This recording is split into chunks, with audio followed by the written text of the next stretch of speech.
கருத்தூசி கண்ணம்மா நேயர்கள் அனைவருக்கும் வணக்கம். பிரண்டை சட்னி எப்படி செய்யறதுன்னு தான் நான் இப்போ சொல்ல போறேன் உங்களுக்கு. இது இப்படி உடைச்சி இங்கே 4 பக்கம் இருக்கிற நாரெல்லாம் எடுத்துடணும். நார் உடைச்சி நல்லா எடுத்துட்டு சின்ன சின்னதாக கட் பண்ணி இப்படி போட்டுக்கணும். எல்லாம் அதே மாதிரி க்ளீன் பண்ணிக்கணும்.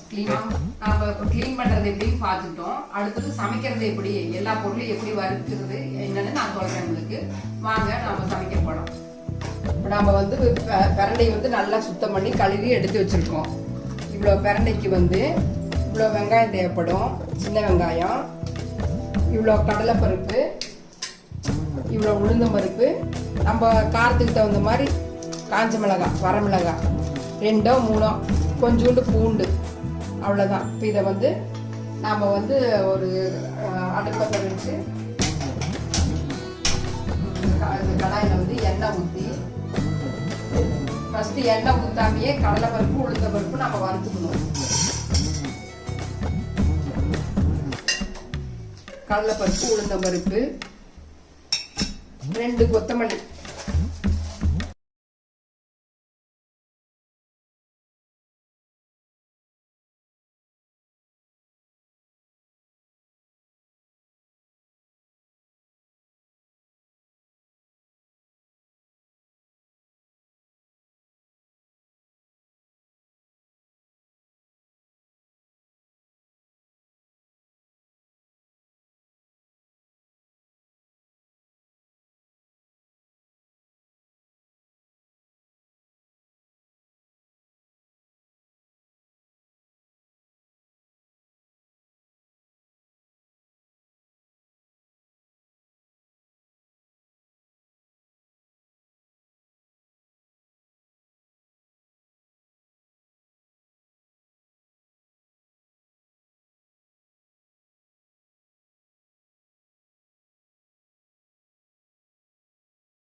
குழந்தைங்க எல்லாருமே சாப்பிடலாம். ஆனால் கர்ப்பிணி பெண்கள் மட்டும் இது சாப்பிடக்கூடாது.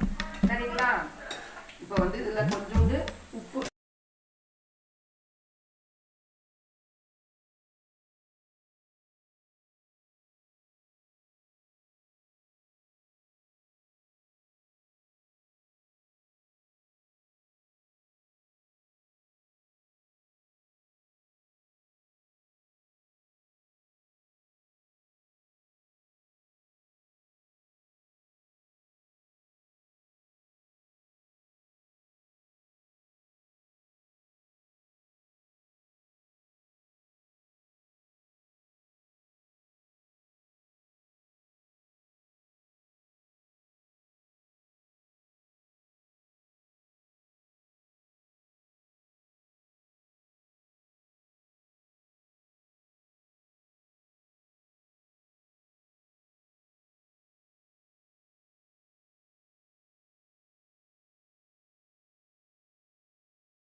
சாப்பிடலாம். நம்ம எல்லாருக்குமே நல்லா பசியாகும்.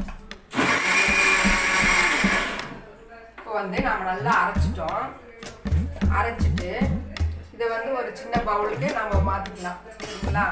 மாற்றிக்கிட்டு இப்பெல்லாம் நம்ம தேவையான அளவு போட்டுக்கிட்டோம். இது வந்து நல்லா கடலைப்பருப்பு உளுந்து பருப்புலாம் நம்ம நல்லா செவக்க வறுத்துடணும். அப்படி வறுக்கல அப்படின்னாக்கா இது வந்து பச்சை வாசமாட்டம் அடிக்கும். சரிங்களா? அதனால நல்லா வறுத்துட்டோம்னா நல்லா சட்னி நல்லா மணமாக இருக்கும். இப்போ வந்து நம்ம எதிர்பார்த்த மாதிரி தண்ணி நல்லா